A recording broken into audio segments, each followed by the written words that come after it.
Mam.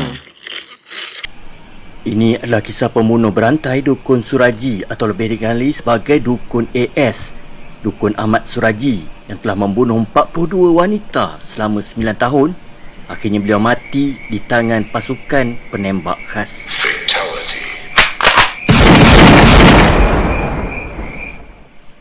Pada malam yang sunyi, tepat pukul 10 malam waktu Indonesia Barat, terdengar letusan dari perkebunan getah di Kecamatan Galang, Kabupaten Deli Serdang, Sumatera Utara. Kilatan cahaya terlihat dari balik rimbun pepohonan. Suara letusan dan kilatan cahaya itu ternyata berasal dari senapan milik pasukan khas penembak mati personel Salatan Brigade Mobile Brimob Polda Sumut yang menyalak. Dari 12 laras senapan yang dipegang oleh 12 personel pasukan penembak khas itu, hanya 3 yang berisi peluru tajam dan tidak ada satu pun daripada mereka yang mengetahuinya. Lalu seketika, 3 butir peluru melesat mengenai sasaran berjarak 10 meter dengan kecepatan 900 meter per saat, menembus dada kiri seorang lelaki yang matanya tertutup dan kaki serta tangannya diikat pada pohon. Lelaki yang telah dihukum mati pada malam itu adalah Ahmad Suraji, warga desa Selatan Semayang, Kecamatan Sunggal, Deli Serdang. Suraji yang pada ketika itu berusia 59 tahun merupakan banduan hukuman mati bagi kes pembunuhan 42 wanita di Sumatera Utara. Beliau telah menghabisi semua korban-korbannya itu dengan alasan menambah kesaktian ilmunya. Suraji bekerja sebagai seorang petani, namun selain itu beliau juga lebih dikenali sebagai seorang dukun. Kawan-kawan dan jiran tetangganya sering memanggil Suraji dengan gelaran Nasib Kelewang kerana Suraji sering menenteng golok saat bertani. Suraji telah dijatuhkan hukuman mati setelah Presiden Republik Indonesia Susilo Bambang Yudhoyono telah menolak permohonan rayuan pengampunannya bersama-sama beberapa orang banduan hukuman mati lain pada 22 November 2007. Maka perjalanan hidup Dukun AS yang begitu tular pada ketika itu kerana semua media massa kali itu menjulukinya berakhir. Beliau telah melakukan pembunuhan kepada 42 orang mangsa yang kesemuanya wanita selama 9 tahun sepanjang tahun 1986 sehingga tahun 1997. Dari hasil penyidikan pihak polis, kesemua korban adalah merupakan pesakit yang datang ke rumah Suraji di Dusun Aman Damai untuk mendapatkan khidmat rawatannya. Kesemua individu itu adalah perempuan yang ingin mendapatkan ilmu pengasih atau ilmu pelaris dari Suraji. Suraji meminta daripada semua pesakitnya yang datang itu membawa kembang telun, kemenyan putih, kemenyan arak bohor dan juga sepasang jeruk limau purut. Ada syarat lainnya iaitu harus bersedia diikat dan dikubur setengah badan di tempat yang sunyi pada malam hari. Selain itu, pesakitnya tidak boleh memberitahukan ritual itu kepada sesiapa sekalipun. Korban pertama Suraji adalah perempuan bernama Tuki Yem alias Iem. Korban datang ke rumah Suraji pada Disember 1986 tepat pada jam 6 petang waktu Indonesia Barat. Tuki Yem ingin mendapatkan kejayaan dalam hidupnya dengan jalan pintas, lalu dia meminta tolong kepada Suraji. Setelah Iem mengutarakan maksudnya tersebut, dukun itu mengajaknya ke kawasan perkebunan tebu di Selatan Semayang yang berjarak sekitar 1 km dari rumah kediamannya. Ketika keluar, Suraji membawa cangkul, tali dan karung, sedangkan Tuki Yem membuntutinya dari belakang saja. Langkah mereka itu terhenti setelah menemukan lokasi yang sesuai untuk ritual ilmu pengasihan tersebut. Suraji meminta Iem memegang lampu suluh untuk menerangi tanah yang bakal digalinya. Suraji menggali lubang sedalam 1 meter, panjang lubang sekitar 1 meter dan lebar 70 cm. Suraji bukan orang biasa, dia adalah seorang petani. Kerana itu dia biasa mencangkul. Jadi, Suraji tidak perlukan waktu yang lama bagi menggali lubang seukuran itu. Lalu, Suraji meminta Iem masuk ke dalam lubang yang telah siap digali. Kedua kaki dan tangan Iem diikat tali sambil berdiri. Setelah itu, Suraji naik lalu menguruk lagi lubang dengan tanah. Tubuh Iem terkubur mulai kaki hingga dadanya. Sejurus kemudian, Suraji berjongkok di hadapan Iem. Kemudian, dengan perlahan-lahan, Suraji menyandarkan kepala Tuki Yem di atas paha kakinya. Tiba-tiba, tangan kiri Suraji menutup mulut dan hidung wanita itu, sedangkan tangan kanannya mencekik leher Iem. Tindakan sebegitu dilihat sangat praktikal dan ampuh. Sudah pasti mangsa tak akan mampu untuk berbuat apa-apa lagi ataupun meronta meminta pertolongan. Disebabkan hampir seluruh badannya sudah terkubur di dalam tanah, Hanya dalam hitungan minit, nyawa Tu Kiem pun melayang, meninggal seketika di tempat itu. Ritual bagi mendapatkan ilmu pengasih itu hanyalah helah semata-mata.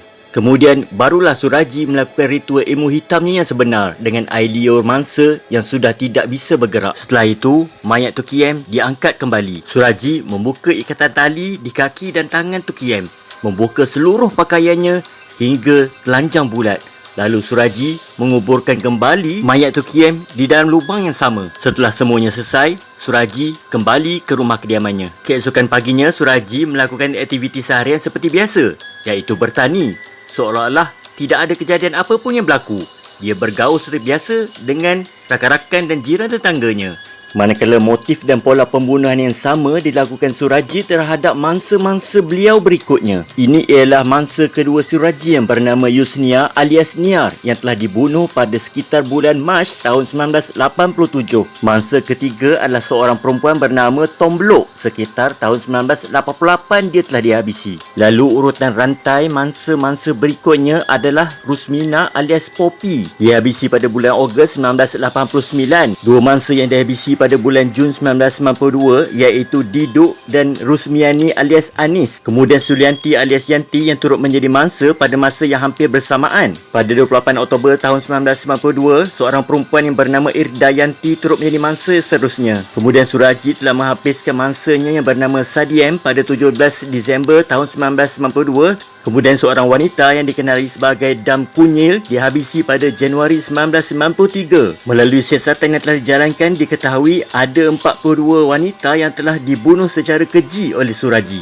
Mangsa terakhir Suraji yang bernama Sri Kamaladewi yang telah dibunuh pada 23 April tahun 1997. Melalui kes pembunuhan terakhir inilah segala-galanya terbongkar. 4 hari setelah peristiwa pembunuhan, warga Dusun Aman Damai dibuat gempar ketika seorang pemuda menemukan mayat tanpa pakaian di sebuah ladang tebu.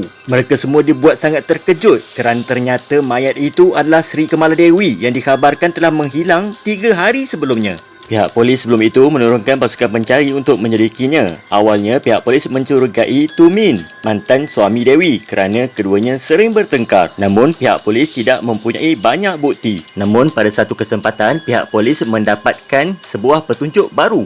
Seorang warga bernama Andreas mengaku sempat mengantarkan Dewi ke rumah Suraji untuk mendapatkan rawatan sebelum dikabarkan hilang. Tanpa membuang masa, pihak polis kemudian mendatangi rumah Suraji. Namun lelaki itu mengakui Dewi memang pernah datang ke rumahnya untuk mendapatkan rawatan. Namun selepas waktu maghrib, Dewi pulang ke rumahnya sendiri. Kerana tidak cukup bukti, pihak polis terpaksa menghentikan penyelidikan. Pihak polis kemudiannya mendalami dan menelaah sejumlah laporan orang hilang dalam beberapa tahun yang terakhir. Ternyata dari sekian banyak orang yang dilaporkan hilang itu, terdapat satu benang merah. Kebanyakan daripada mereka merupakan pesakit Suraji. Pihak polis pun lalu menggeledah rumah Suraji.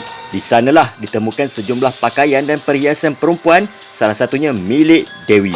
Suraji beserta ketiga isterinya pun ditangkap, iaitu Tumini, Tuminah dan Ngatiah. Ketika melalui proses soal jawab yang begitu panjang, akhirnya muncul pengakuan dari mulut Suraji. Dia mengaku telah membunuh Dewi. Polis tidak berhenti di situ. Suraji terus didesak. Dari yang semula hanya mengaku membunuh Dewi, Suraji akhirnya mengaku telah membunuh seramai 16 orang wanita. Hingga kemudiannya ia mengaku lagi telah membunuh seramai 42 wanita. Hal itu membuatkan pihak polis tergamam seketika. Suraji mengakui perbuatan itu dilakukan dengan alasan untuk mendapatkan kesaktian. Pembunuhan berantai ini dilakukan dari tahun 1986 hingga tahun 1997. Bahkan Suraji mengaku menerima bisikan gaib untuk membunuh 72 wanita. Isteri tertua Suraji, yakni Tumini, ikut membantu perbuatan suaminya. Suraji dan Tumini akhirnya mendekam di penjara. Kisah Suraji dan pembunuhan kejam terhadap mangsa-mangsanya itu telah ditulis dalam sebuah buku yang bertajuk The Bastard Legacy, Warisan Legendaris Para Berdebah, karya Jonathan pada tahun 2015.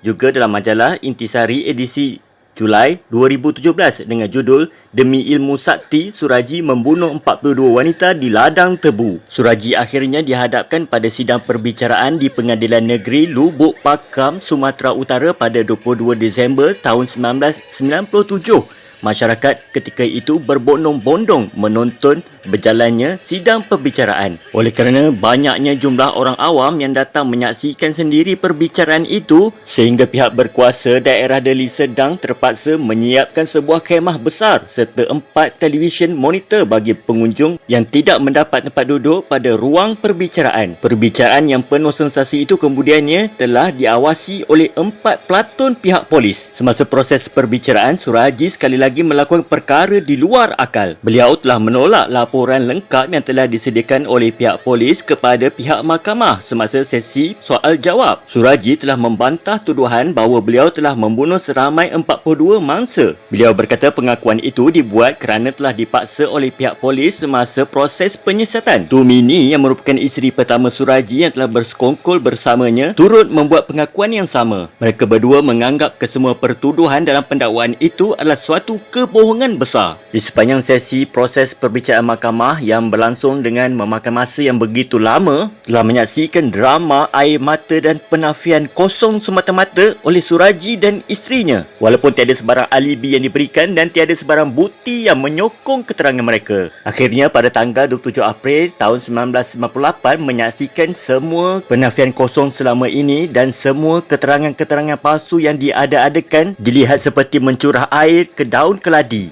Barisan panel hakim yang diketuai oleh Hagwaro Harifa telah menjatuhkan keputusan hukuman mati kerana bersalah membunuh kesemua mangsa-mangsa beliau.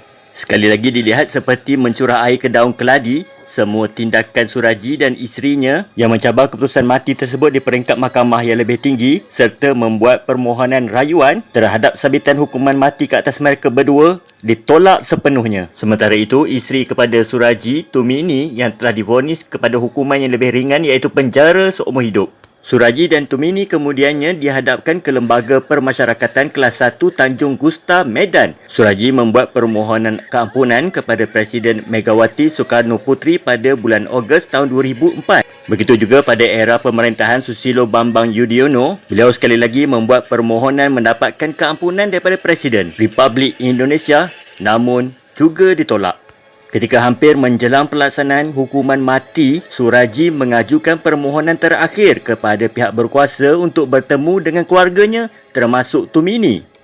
Itu ada permintaan terakhir daripada AS yakni bertemu dengan isterinya dan itu sudah dipenuhi. Begitu pengakuan yang telah diberikan oleh Ketua Pusat Penerangan Hukum Kejaksaan Agung Daerah Barat Nainggolan kepada wartawan di pejabatnya. Jakarta, 11 Julai tahun 2008.